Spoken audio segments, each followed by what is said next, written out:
بسم اللہ الرحمن الرحیم۔ السلام علیکم۔ آپ صلی اللہ علیہ وآلہ وسلم ساتویں آسمان سے آسمان دنیا پر تشریف لائے تو آپ صلی اللہ علیہ وآلہ وسلم نے آگ اور دھواں دیکھا اور آوازیں سنیں۔ آپ صلی اللہ علیہ وآلہ وسلم نے استفسار فرمایا، جبرائیل یہ کون ہیں؟ حضرت جبرائیل نے عرض کیا، یہ شیاطین ہیں جو انسانوں پر منڈلاتے رہتے ہیں تاکہ وہ زمین و آسمان کے قدسیوں کی جگہوں کے متعلق نہ سوچ سکیں۔ اگر ایسا نہ ہوتا تو انسان بہت سے عجائبات کا مشاہدہ کرتا۔ آپ صلی اللہ علیہ وآلہ وسلم زمین پر اترے، حتیٰ کہ بیت المقدس پہنچ گئے۔ وہاں انبیاء کرام جمع تھے اور نماز کا انتظار فرما رہے تھے۔ آپ صلی اللہ علیہ وآلہ وسلم نے انہیں سلام کیا، انہوں نے بھی آپ صلی اللہ علیہ وآلہ وسلم کو سلام کیا۔ جب نماز کا وقت قریب آیا اور انبیاء کرام ادائے نماز کے لیے کھڑے ہوئے تو حضرت جبرائیل علیہ السلام نے آپ صلی اللہ علیہ وآلہ وسلم کا ہاتھ مبارک پکڑا اور مصلی کی طرف اشارہ کر کے کہا کہ نماز پڑھائیں۔ آپ صلی اللہ علیہ وآلہ وسلم نے انہیں نماز پڑھائی۔ غالب یہی ہے کہ وہ فجر کی نماز تھی۔ آپ صلی اللہ علیہ وسلم کی اقتداء میں تمام انبیاء کرام کا نماز ادا کرنا یقیناً آپ صلی اللہ علیہ وآلہ وسلم کے لیے باعث شرف و تکریم اور تمام انبیاء کرام پر آپ صلی اللہ علیہ وآلہ وسلم کے بلند مرتبہ ہونے کی دلیل ہے۔ پھر آپ صلی اللہ علیہ وآلہ وسلم براق پر سوار ہو کر بیت المقدس سے نکلے اور مکہ مکرمہ پہنچ گئے، جہاں لوگ ابھی تک سوئے ہوئے تھے۔ صبح کے وقت جب سورج نے سر باہر نکالا اور چاشت کا وقت ہوا تو حضرت صلی اللہ علیہ وآلہ وسلم نے لوگوں کو یہ بات بتلائی۔ سب سے پہلے آپ صلی اللہ علیہ وسلم کو ابو جہل نے دیکھا۔ یہ آپ صلی اللہ علیہ وآلہ وسلم کا بہت مذاق اڑایا کرتا تھا۔ اس نے دیکھا کہ آپ صلی اللہ علیہ وسلم کسی گہری سوچ میں ڈوبے ہوئے ہیں۔ وہ کہنے لگا، کیا کوئی نیا واقعہ رونما ہوا ہے؟ آپ صلی اللہ علیہ وآلہ وسلم نے فرمایا، جی ہاں۔ اس نے پوچھا، وہ کیا؟ آپ صلی اللہ علیہ وآلہ وسلم نے فرمایا، رات میں نے سفر کیا ہے۔ ابو جہل نے پوچھا، کہاں کا؟ آپ صلی اللہ علیہ وآلہ وسلم نے فرمایا، بیت المقدس کا۔ یہ سن کر ابو جہل کا منہ دہشت سے کھل گیا اور وہ پوچھنے لگا، پھر آپ واپس بھی آ گئے؟ آپ صلی اللہ علیہ وآلہ وسلم نے انتہائی اطمینان سے جواب دیا کہ ہاں۔ ابو جہل آپ صلی اللہ علیہ وآلہ وسلم کے بارے میں استہزاءً کہا کرتا تھا کہ یہ آسمانی خبریں سنا رہے ہیں۔ ابو جہل اور اس کے کارندے نے آپ صلی اللہ علیہ وآلہ وسلم کی ہر بات کی تردید کیا کرتے تھے، حتیٰ کہ کچھ عرصہ سے تو انہوں نے حضرت صلی اللہ علیہ وسلم کو یکسر نظر انداز کیا ہوا تھا۔ جب ابو جہل نے یہ سنا کہ حضرت صلی اللہ علیہ وآلہ وسلم ایک رات میں مکہ سے بیت المقدس پہنچ کر واپس بھی آ گئے، جبکہ مکہ سے بیت المقدس جاتے ہوئے 1 مہینہ اور واپس آتے ہوئے 1 اور مہینہ سفر کرنا پڑتا ہے، تو ابو جہل نے سوچا کہ یہ بات لوگوں کے سامنے بھی آنی چاہیے تاکہ لوگ بھی آپ صلی اللہ علیہ وآلہ وسلم کا نعوذ باللہ استہزاء کریں اور آپ صلی اللہ علیہ وسلم کے بارے میں غلط رائے قائم کر کے آپ صلی اللہ علیہ وآلہ وسلم سے دل برداشتہ ہو جائیں۔ ابو جہل کو یقین تھا کہ لوگ یہ بات سن کر کسی طرح بھی آپ صلی اللہ علیہ وسلم کی تصدیق نہیں کر سکتے، کیونکہ یہ بھی پہلی باتوں جیسی ایسی ہی بات ہے جسے قبول نہیں کیا جا سکتا۔ نیز اسے یہ بھی خطرہ تھا کہ کہیں آپ صلی اللہ علیہ وسلم لوگوں کے سامنے اس بات کا انکار ہی نہ کر دیں۔ یہ سوچ کر ابو جہل نے موقع غنیمت جانا اور حضرت صلی اللہ علیہ وآلہ وسلم سے کہنے لگا، آپ کا کیا خیال ہے؟ اگر میں آپ کی قوم کو جمع کر دوں تو آپ انہیں بھی یہ بات بتا دیں جو مجھے بتائی ہے۔ آپ صلی اللہ علیہ وآلہ وسلم نے فرمایا، ہاں، قوم کو جمع کر لو۔ ابو جہل نے بلند آواز سے پکارا، اے بنی کعب، بنی لوی کے لوگوں۔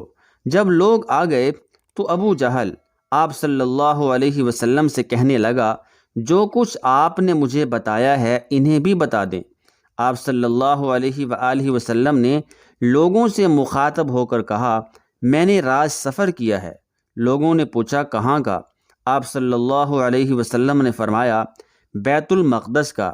وہ کہنے لگے کہ پھر آپ صبح تک اس سفر سے واپس بھی آ گئے؟ آپ صلی اللہ علیہ وآلہ وسلم نے فرمایا جی ہاں۔ یہ سن کر لوگوں نے آسمان سر پر اٹھا لیا اور تالیاں بجانے لگے۔ بعض لوگوں نے بزعم خود آپ صلی اللہ علیہ وسلم کی اس بات پر متعجب اور حیران ہو کر اپنا ہاتھ سر پر رکھ لیا۔ وہ تمام آپ صلی اللہ علیہ وسلم کی تکذیب کرنے لگے، حتیٰ کہ ان میں سے مطعم بن عدی نامی ایک شخص کہنے لگا واللہ یا محمد صلی اللہ علیہ وسلم، ابھی تک تو جو باتیں آپ کرتے تھے وہ تو کم درجہ کی تھیں، آج تو آپ نے نعوذ باللہ ایسا جھوٹ بولا ہے جس کی تصدیق عقل کبھی بھی نہیں کر سکتی۔ ہم اونٹوں پر بیت المقدس جاتے ہیں، پھر بھی 1 مہینہ جانے میں اور 1 مہینہ آنے میں خرچ ہوتا ہے، اور آپ کہہ رہے ہیں کہ میں نے یہ سفر 1 ہی رات میں کر لیا ہے۔ لات و عزیٰ کی قسم، میں اسے سچ نہیں سمجھ سکتا، اور نہ ہی کبھی ایسا ہو سکتا ہے۔ بعض لوگ استہزاء کہنے لگے۔ جب آپ صلی اللہ علیہ وسلم بیت المقدس پہنچے تو وہاں کیا دیکھا؟ آپ صلی اللہ علیہ وآلہ وسلم نے فرمایا میں بہت سے انبیاء کرام، حضرت ابراہیم علیہ السلام، حضرت موسیٰ علیہ السلام اور حضرت عیسیٰ علیہ السلام سے ملا، انہیں نماز پڑھائی اور ان کے ساتھ گفتگو کی۔ انہوں نے یہ سن کر آپ صلی اللہ علیہ وآلہ وسلم کی مزید تکذیب کی اور استہزاء کیا، اور کہنے لگے کہ اگر آج ابو بکر رضی اللہ تعالیٰ عنہ اپنے دوست محمد صلی اللہ علیہ وسلم کی یہ بات سن لیں تو وہ بھی ان کی نصرت اور تائید اور دوستی سے ہاتھ کھینچ لیں گے۔ نیز ان کے ساتھ ساتھ اور بھی بہت سے مسلمان اس بات کے سبب آپ صلی اللہ علیہ وآلہ وسلم سے بدظن ہو جائیں گے، جس سے مسلمانوں کی قوت میں کافی حد تک کمی واقع ہوگی۔ یہ سوچ کر ایک مشرک اٹھا اور حضرت ابو بکر صدیق رضی اللہ تعالیٰ عنہ کو تلاش کرنے لگا۔ آپ رضی اللہ تعالیٰ عنہ قریش کی کسی مجلس میں بیٹھے ہوئے تھے۔ وہ آیا اور آ کر آپ رضی اللہ تعالیٰ عنہ سے کہنے لگا اے ابو بکر، کچھ سنا ہے؟ آپ کا دوست کیا کہہ رہا ہے؟ حضرت ابو بکر صدیق رضی اللہ تعالیٰ عنہ نے فرمایا کیا کہہ رہا ہے؟ اس نے کہا کہ وہ کہہ رہا ہے کہ میں 1 ہی رات میں بیت المقدس جا کر واپس مکہ بھی آ گیا۔ حضرت ابو بکر صدیق رضی اللہ تعالیٰ عنہ نے پوچھا کیا انہوں نے واقعتاً ایسا کہا ہے؟ وہ کہنے لگا لات و عزیٰ کی قسم، انہوں نے یقیناً ایسا ہی کہا ہے۔ تو حضرت ابو بکر صدیق رضی اللہ تعالیٰ عنہ فرمانے لگے اگر انہوں نے ایسا کہا ہے واللہ انہوں نے سچ کہا ہے۔ وہ مشرک متعجب اور دہشت زدہ ہو کر کہنے لگا آپ اسے سچ سمجھتے ہیں کہ وہ 1 رات میں بیت المقدس گئے اور صبح سے پہلے واپس بھی آ گئے؟ حضرت ابو بکر صدیق رضی اللہ تعالی عنہ فرمانے لگے کہ اگر اس سے بھی زیادہ بعید از عقل بات ہوتی تو میں اسے بھی سچ سمجھتا۔ میں تو اس بات کو بھی سچ سمجھتا ہوں کہ حضرت صلی اللہ علیہ وآلہ وسلم کے پاس دن رات کی 1 ساعت کے اندر اندر آسمان سے خبریں پہنچ جاتی ہیں۔ کیا میں اس کی تصدیق نہیں کروں گا جو اس سے کم تعجب والی ہے؟ یہ کہہ کر حضرت ابو بکر صدیق رضی اللہ تعالی عنہ کھڑے ہو گئے۔ کچھ اور لوگ بھی آپ رضی اللہ تعالی عنہ کے ساتھ چلے۔ آپ رضی اللہ تعالی عنہ حضرت صلی اللہ علیہ وآلہ وسلم کی خدمت اقدس میں پہنچے جو معراج کے متعلق بتا رہے تھے۔ جب حضرت ابو بکر صدیق رضی اللہ تعالی عنہ اور دیگر لوگ آپ صلی اللہ علیہ وآلہ وسلم کی مجلس میں پہنچے تو مطعم بن عدی کہہ رہا تھا اے محمد صلی اللہ علیہ وآلہ وسلم، اگر آپ رات بیت المقدس گئے ہیں اور اس میں داخل ہو کر نماز پڑھی ہے تو یقیناً آپ نے اس کے دروازوں اور دیواروں وغیرہ کا مشاہدہ کیا ہوگا۔ ہمیں ان کے متعلق بتائیں۔ یہ ہمیں بھی معلوم ہے کہ آپ اس سے قبل کبھی بیت المقدس نہیں گئے۔ اگر آپ صلی اللہ علیہ وآلہ وسلم نے ہمیں یہ باتیں بتا دیں تو یہ اس بات کی دلیل قطعی ہوگی کہ آپ نے بیت المقدس دیکھا ہے۔ آپ صلی اللہ علیہ وآلہ وسلم کو یہ سوال سن کر حیرت بھی ہوئی اور غم بھی ہوا۔ آپ صلی اللہ علیہ وآلہ وسلم اس سے قبل کبھی بیت المقدس تشریف نہیں لے گئے تھے اور گزشتہ رات جب آپ صلی اللہ علیہ وآلہ وسلم بیت المقدس تشریف لے گئے تو آپ صلی اللہ علیہ وآلہ وسلم ہمہ انعامات باری تعالیٰ میں منہمک اور مشغول تھے۔ یقینی سی بات ہے کہ آپ صلی اللہ علیہ وآلہ وسلم کا خیال دیواروں، دروازوں اور کھڑکیوں وغیرہ کی طرف کس طرح جا سکتا ہے؟ آپ صلی اللہ علیہ وآلہ وسلم براق پر سوار تھے اور جبرائیل علیہ السلام ساتھ تھے۔ آپ صلی اللہ علیہ وآلہ وسلم 7ویں آسمان سے تشریف لائے۔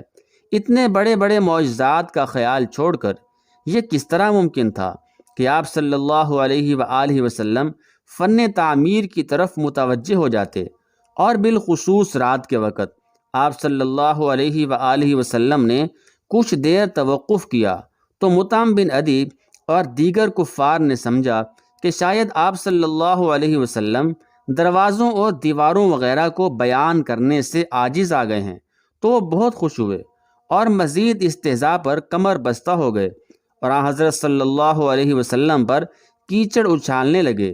حضرت ابو بکر صدیق رضی اللہ تعالیٰ عنہ جو آپ صلی اللہ علیہ وآلہ وسلم کے ساتھ ہی بیٹھے تھے، آپ صلی اللہ علیہ وسلم سے کہنے لگے، یا رسول اللہ صلی اللہ علیہ وسلم، میں نے کئی بار بیت المقدس کی زیارت کی ہے، آپ اپنے مشاہدات بیان فرمائیں۔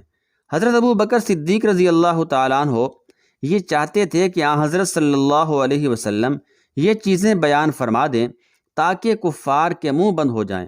تب معجزہ ظاہر ہوا، اللہ تعالیٰ نے اپنے نبی صلی اللہ علیہ وسلم کی مدد فرمائی کہ بیت المقدس کو اٹھا کر آپ صلی اللہ علیہ وسلم کے سامنے رکھ دیا۔ اب آپ صلی اللہ علیہ وسلم کے سامنے بیت المقدس بالکل واضح تھا۔ آپ صلی اللہ علیہ وآلہ وسلم نے جواب مرحمت فرمانا شروع کیا، فرمایا اس کا ایک دروازہ فلاں جگہ ہے۔ حضرت ابو بکر صدیق رضی اللہ تعالیٰ عنہ یہ سن کر خوشی سے چیخے، یا رسول اللہ صلی اللہ علیہ وسلم، آپ نے سچ فرمایا، میں گواہی دیتا ہوں کہ آپ اللہ کے سچے رسول ہیں۔ آپ صلی اللہ علیہ وآلہ وسلم نے پھر فرمایا، اس کا دوسرا دروازہ فلاں جگہ ہے۔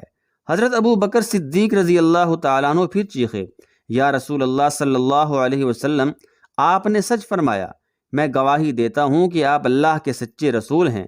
جب بھی حضرت صلی اللہ علیہ وسلم کوئی فقرہ ارشاد فرماتے تو حضرت ابو بکر صدیق رضی اللہ تعالیٰ عنہ فوراً یہی جملہ کہتے کہ یا رسول اللہ صلی اللہ علیہ وسلم، آپ نے سچ فرمایا، میں گواہی دیتا ہوں کہ آپ اللہ کے سچے رسول ہیں۔ حضرت صلی اللہ علیہ وسلم کا جواب سن کر کفار کے منہ بند ہو گئے اور انہیں علم ہو گیا کہ حضرت صلی اللہ علیہ وسلم کو جھٹلانا ممکن نہیں ہے، لیکن وہ پھر بھی اپنی گمراہی پر بدستور قائم رہے، حتیٰ کہ ایک مشرک یہ جواب سن کر کہنے لگا، تمہیں ولید بن مغیرہ نے بتا نہیں دیا تھا؟ جو کچھ ہم نے آج سنا ہے یہ بھی وہی جادو ہے۔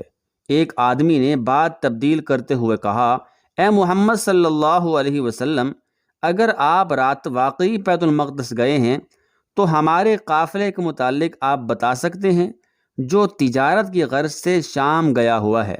آپ صلی اللہ علیہ وسلم نے بیت المقدس کے متعلق بتایا ہے، ہو سکتا ہے آپ کو قافلے کا بھی علم ہو۔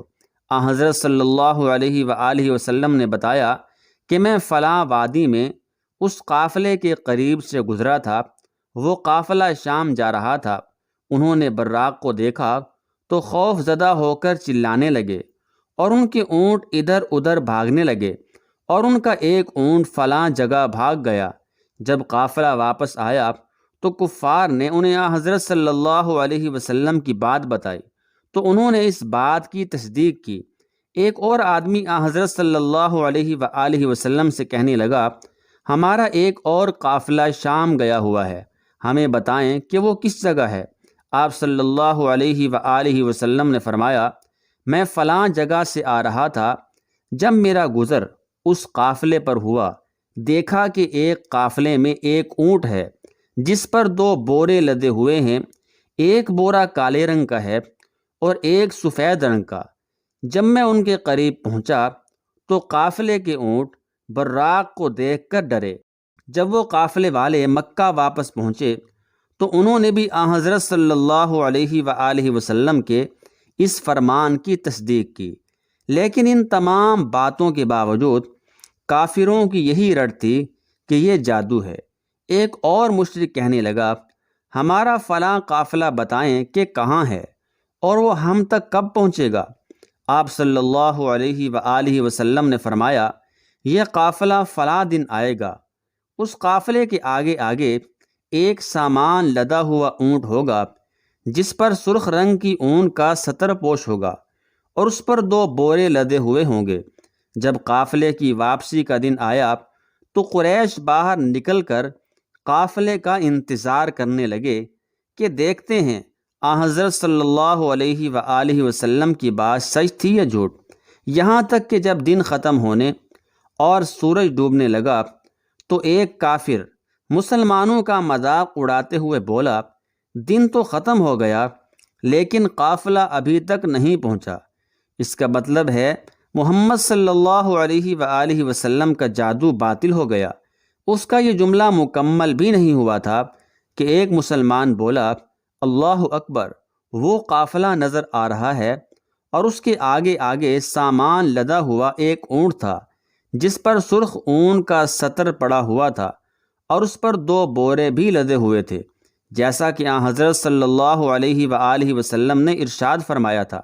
لیکن کفار مکہ ان تمام معجزات کے باوجود اپنی تضلیل و تکذیب پر ڈٹے رہے، لیکن مسلمانوں کے اذہان میں یہ معجزات زندہ جاوید بن کر محفوظ ہیں، جنہیں کوئی بھی مسلمان اپنے ذہن سے محو نہیں کر سکتا۔